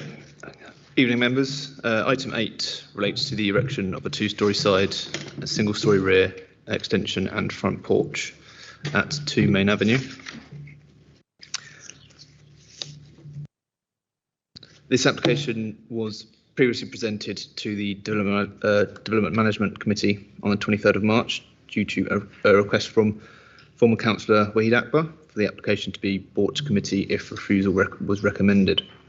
After discussions during the meeting, members voted to defer the application to a later committee meeting to accommodate a site visit for members to get a better understanding of the site. As a result of comments from members during the March meeting, discussions between officers and the applicant were carried out to determine whether they would like to make the relevant amendments to reflect the comments made during the meeting. The applicant was receptive to the advised changes and submitted amended plans reflecting this. As a result of the revised plans received, the consideration and determination has been amended, and on this basis, the application is now recommended for approval. The application site comprises a 3-bed, 2-storey semi-detached dwelling house on the eastern side of Main Avenue. Given the nature of the application, no technical consultees were notified. 7 neighbours were notified from the original application, and to date no representations have been received.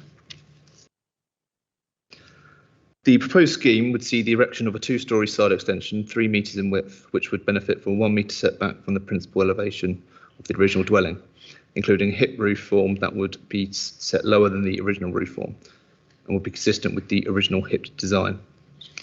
On this basis, the proposal would be appropriately subordinated from the principal elevation and original roof form, and therefore would be considered sympathetic to the detailed design and character of the original dwelling house. Similarly, due to the subordinated and sympathetic design of the proposal, no material implications to the street scene are anticipated. Large concerns with the previous scheme was the impact on the amenities of the adjoining neighbour and the design. However, the issues with design have been addressed. In terms of the amenities of the adjoining occupier, number 52 High Street is the neighbour concerned. However, given the amendments to the scheme, it's now considered that the subordination to the principal elevation, the reduced roof height, would limit the impact of the proposal by reducing the bulk and mass of the proposal, ultimately reducing the prominence of the structure when viewed from number 52 High Street. To conclude, the design of the development would be consistent with the character and appearance of the original dwelling and street scene, and while some impact is noted to the amenities of number 52 High Street, Leagrave, it is not considered this would be to a level that would be so significant as to reasonably justify a refusal. The development would therefore not be in conflict with policies LLP 1, LLP 19, LLP 25 of the Luton Local Plan, nor the aims of the objectives of the NPPF. On that basis, approval is recommended, subject to the conditions within Appendix A of the report. Thank you, Chair. Thank you. Any questions? No questions. Any comments? All gone quiet. This was the one that we deferred last time. Well, we were going to visit, but the applicant complied and set it back. So the planning permission was recommended to approve. So no further questions or comments. I'll move approval. Is that seconded? Seconded, Chair. Chair, okay, for the vote, Councillor Khan, For? Councillor Ajisola, Councillor Bridgen, For. Councillor Chowdhury, Councillor Farouk, Councillor Franks, for. Councillor Mead, For. Councillor Miller, For. Councillor Raja, For. Councillor Steer, For. Councillor Taylor. For. That's Carried unanimous. That's carried. Planning permission has been granted subject to the conditions. We're moving along swimmingly now, so we'll go along to agenda item 11. That's Garage Court adjacent 4 Wyvern Close, page 104. Nyla, you again? Okay, yeah. This application relates to the redevelopment of, can I have the slide? Redevelopment of a lockup, 21 lockup garages located off the cul-de-sac of Wyvern Close, located between number 4 and 5 Wyvern Close. The proposal is seeking to demolish the existing garages and replace them with 2 3-bedroom properties with associated amenity space and parking. The scheme has been amended from the original submission to address some of the concerns raised by local residents. Both its scale and design have been amended. Next slide. Okay. In terms of the material consideration, the principle of the development is considered acceptable as it conforms to the objectives of policy LLP 15, in that it provides a much needed 3-bedroom properties without leading to the loss of a recognised use or representing an over-intensive development of the site. In terms of design and impact on the character of the area, owing to the reduction in its scale, owing to the reduction in its scale, originally there were 3 properties proposed, now it's down to 2. The revised design with the hip roofs, the proposed scheme and its citing, the proposed scheme is considered a synthetic form of development that sits comfortably within the context of the existing built form and does not therefore harm the character and appearance of the surrounding area. So the elevations. Yeah. This is the front and rear elevations of the site. Next CGI. Yeah, and this is the CGI image showing the relationship of the properties in relation to the other properties within Wyvern Close. In terms of the effect on the amenities of the adjoining occupiers, a number of residents, both in Wyvern Close and surrounding area, did raise some concerns in terms of overlooking, particularly overlooking. However, as discussed in paragraph 29 to 31 of the report, owing to the reduction in the number of dwellings, the changes to the internal layout and the revised fenestration details along the front elevation, which will now have obscured glazed windows, and the overall spatial distances between this proposed dwellings and the surrounding properties, it is considered that the revised scheme does not materially harm the amenities of any of the adjoining occupiers in terms of loss of light, outlook, or visual intrusion. On the issue of parking, go back to the floor plan. The proposal will provide 2 parking spaces for each dwelling, which would be in accordance with the current adopted standards. Neighbours raised concerns that the proposal would result in that proposal will have an impact on the parking situation in the surrounding area. However, it's considered that given that the proposal is only seeking 2 dwellings, there would be less vehicle movements associated with the development compared to the existing garage use. And overall, it's considered that the proposal would not have any highway parking implications. The Highway Authority have raised no concerns regarding the scheme. The living environment is considered acceptable given the general layout of the dwellings.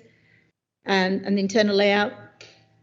To conclude, the development provides much needed family housing without harming the character or appearance of the surrounding area or the amenities of the adjoining occupiers. And on that basis, a conditional approval is recommended for the proposal. Thank you, Chair. Any questions? Councillor Franks. Just thinking the proximity. No, not so. Never mind. Comments? Yeah, Clive Mead.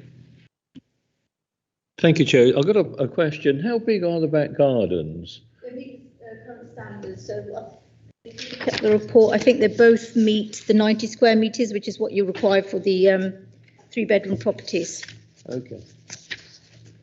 I think it's in the report. Yeah, they're 90 square metres. Both probably would have in accordance with the adopted standards. So yeah, they meet the minimum requirement of 90 square metres. Thank you. Okay, any further comments, questions or comments? No? So we'll go, I'll move approval. That's seconded. Approval, seconded. Seconded, Chair. Are we keeping you awake? Sorry, Oh, I yeah, seconded. Okay, we'll go to the vote. Councillor Khan, 4. Councillor Adisola, Councillor Bridgen, 4. Councillor Chowdhury, Councillor Farouk, Councillor Franks, 4. Councillor Mead, 4. Councillor Miller, 4. Councillor Roger, 4. Councillor Steer, 4. Councillor Taylor. 4. Carries. So that's carried. Unanimous. Planning permission has been granted, subject to the conditions. Okay, we'll move on to 9 York Street, page 143. David, it's you again.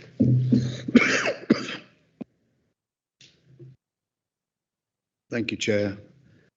Can I just refer to the update sheet and draw members' attention to the agreement reached in respect of the matter of the contribution of £69,000, which has been agreed with the applicant. The effect of this is to alter paragraph 77 of the conclusions, which would now read, "It is recommended that planning permission is granted subject to the satisfactory completion of a planning obligation." The word "to ensure" rather than "to secure." The obligation to ensure on-street parking permits will not be available for the future occupiers of the development. A contribution of £69,000 to be put towards affordable housing and education. A monitoring fee of £10,000 and an overage clause with any additional contributions directed as appropriate. Can I just also clarify that this application has been the subject of negotiations with the applicant, and there's been a reduction in the number of units to that originally submitted. That's because we required them to take a floor off the building because it was too high. So the development now proposes 57 flats comprising 7 3-bed, 32 2-bed and 18 1-bed. The report is set out in full, but if I can now run through the site and the design details, if I could have the first slide, please. The site is on the corner of York Street, again, another corner site. It's the second phase of a 2-phase development, phase 1 of which has been previously approved and which has been built out. If I could have the next slide, please. So the site comprises effectively, it appears as a single block, but is actually 2 separate blocks. If I could have the next slide, please. As described to the, previous one. To the northwest of the site, as I've referred, is phase 1 of the development, which was completed under reference 1800457 FUL and appears as a 3-storey building fronting York Street and a 4-storey building on the corner of York Street and Taylor Street. Next slide, please.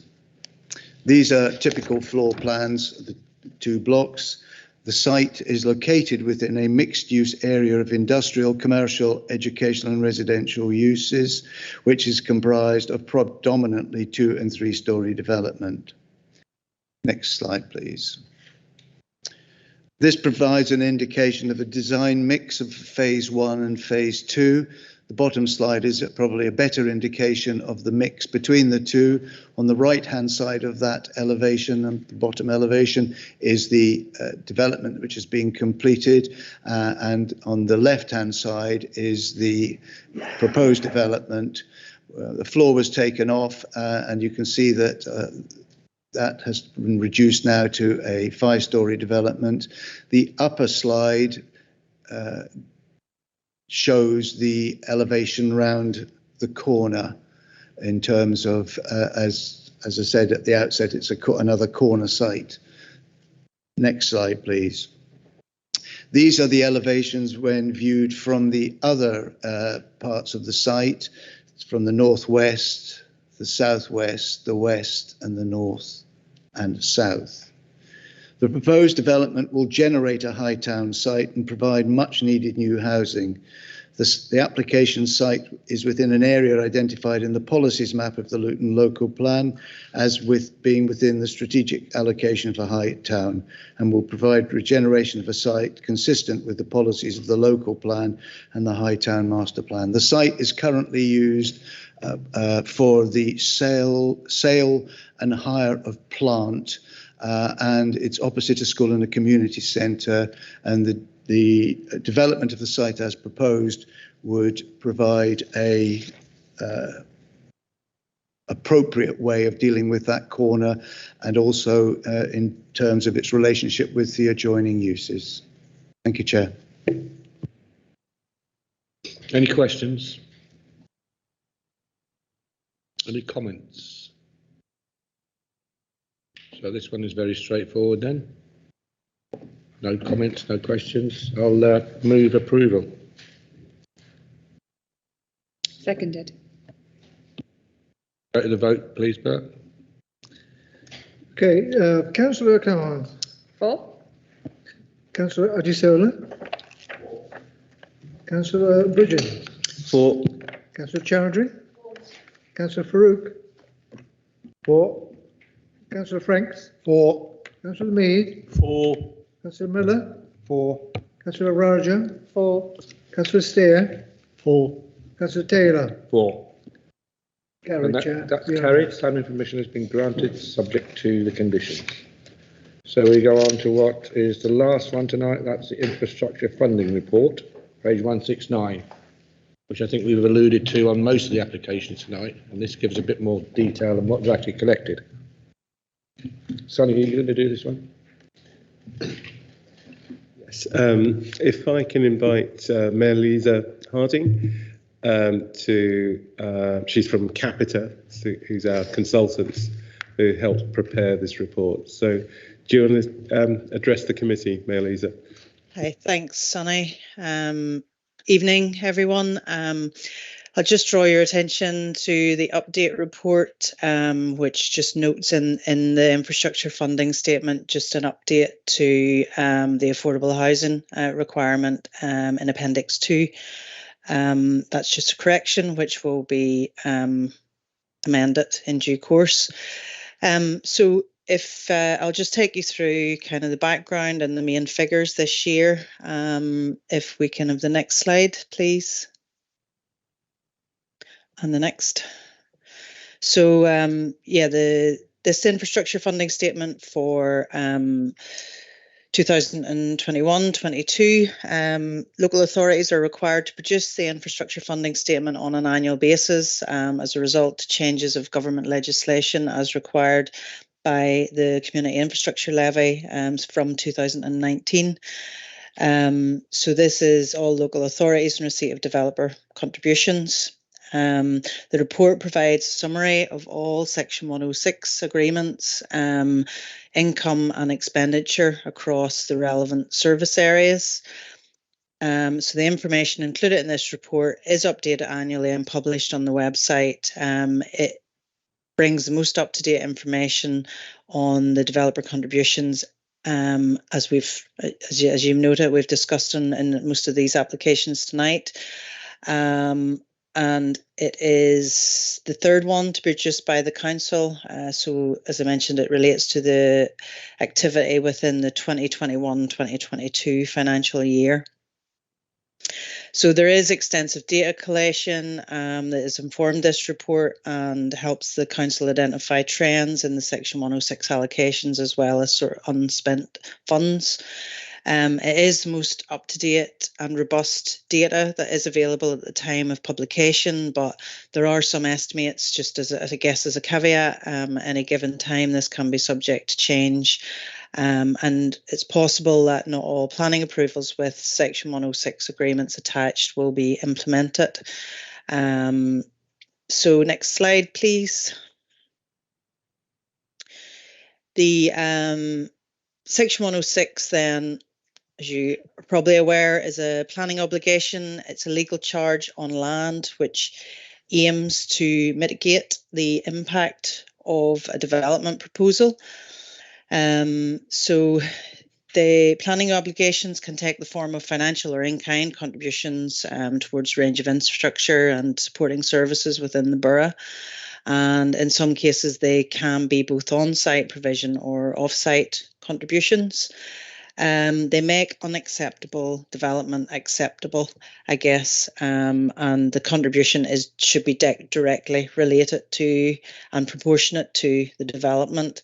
So within Luton, the Section 106 financial contributions relate to the following key areas there are listed: affordable housing, transport, open space and play, education, libraries, museums, economic development, public art and monitoring of Section 106.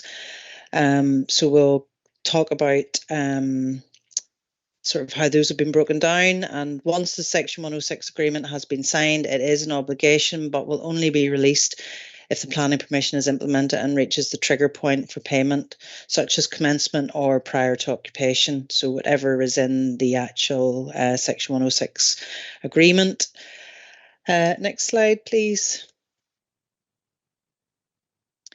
So the IFS document that is published has involved a process of engagement across service areas and the finance team to collect the different data.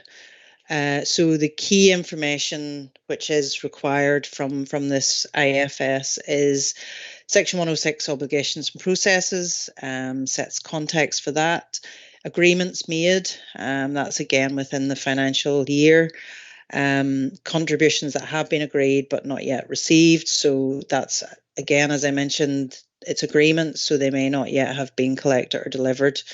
And if the triggers aren't reached, then those monies won't have been received.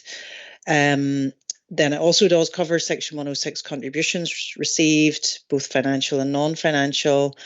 Funds allocated, so that will be ones allocated to an infrastructure project but not yet spent. And then finally, the funds that have been spent this year. So next slide. Thank you. The Section 106 income and expenditure, then sort of key highlight figures. At the end of last year, the 2020 to 21 financial period, the council held for 2,248,220 in Section 106 funds to be spent or allocated.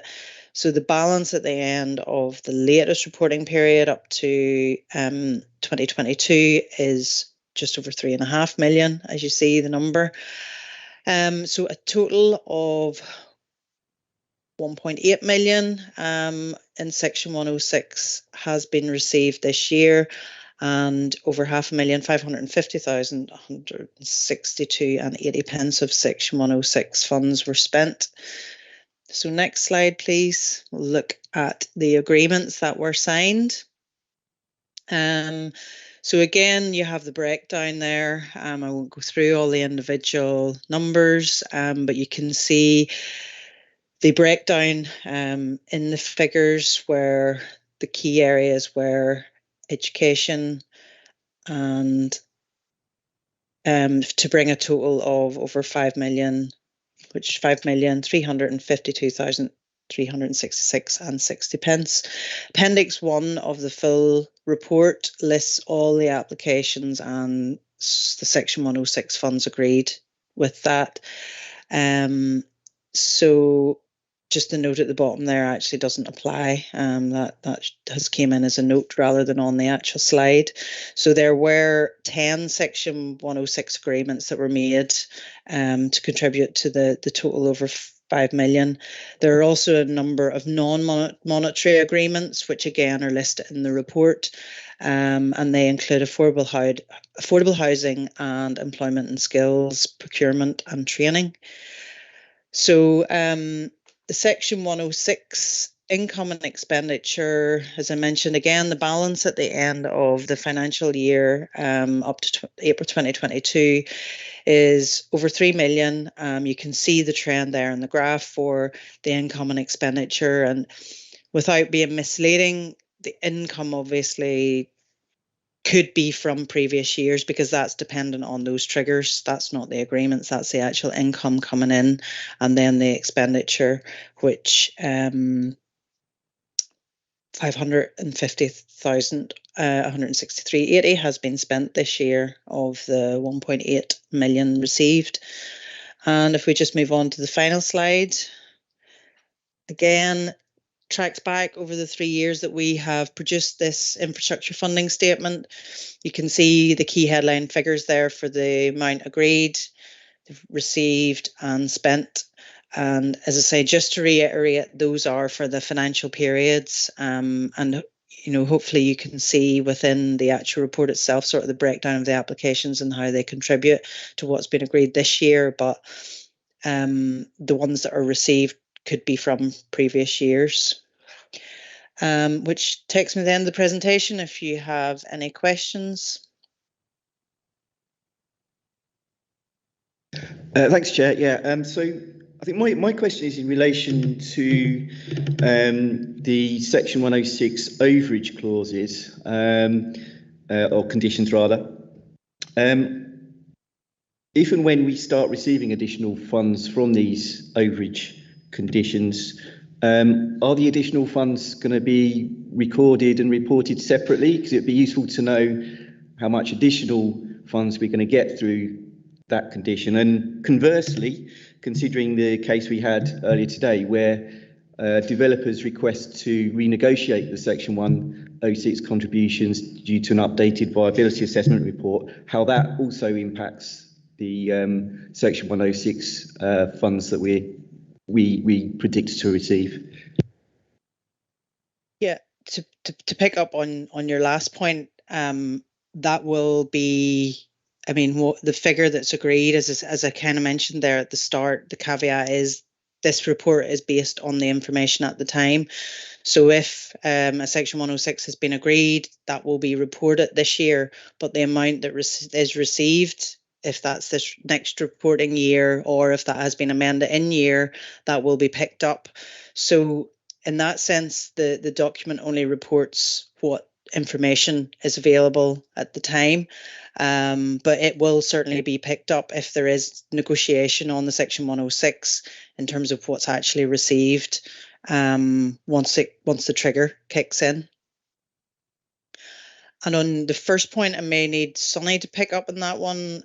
I haven't quite understood the question there in relation to the infrastructure funding statement directly. Yeah, if you can repeat that first question.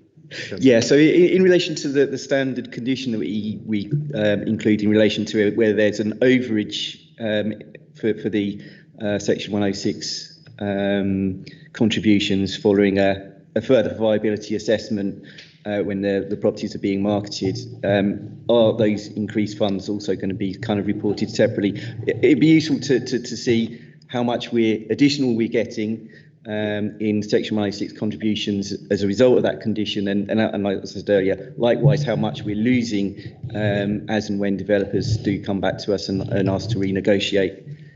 Yeah, I can see how that information would be useful for the council and for members. And that's certainly something we can look at going forward. But in terms of needing to report that, because this is a legal requirement, there isn't a requirement as such to include that in this statement. Mayor Leeser, you're probably a bit more familiar with the legislation than I am, but that's my understanding. But certainly we can, in future years, look at that as well. Yeah, that's correct in terms of what has been reported, and I think probably overlaps with how, you know, the answer provided there in terms of it's basically on a financial year basis on those headings there, that those are the key things that need to be reported on as kind of produced in the summary of the last table. So it is the funds agrees. The variance, I guess, it is what you're talking about in terms of between agreement and receiving those funds. So that could be something that's tracked as part of the monitoring process, but it isn't something that is, as Sonny said, is required within the infrastructure funding statement. And I suppose that's where, in terms of the council benefit internally, you know, these figures are reported within the financial year, so they can be, as I say, slightly misleading if there is, well, for instance, the Section 106 could be agreed, but the trigger never implemented, so therefore the funds aren't received. So I guess that is a bit of a different exercise in terms of how the data is manipulated. But for the IFS, that's just the way that they, there is a standard sort of requirement in terms of presenting the data. So again, that can be discussed and something to produce, I guess, alongside this, maybe at the end of the year, for something to be monitored going forward.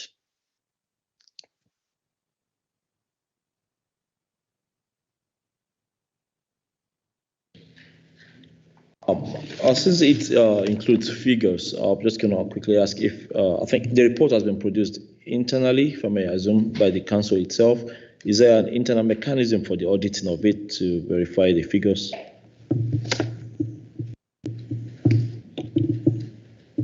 Figures. That's my question. Yeah. The figures we use, yeah, it is internally. We work with the service areas and the finance team to produce the data, and they are tracked as the year goes on. Obviously, the monitoring resource is something that, again, is managed internally, and fees are collected on that basis, or funds are collected on that basis to support monitoring. So I guess, again, the figures would be audited as a wider council process, but that would be something that we picked up in the finance team.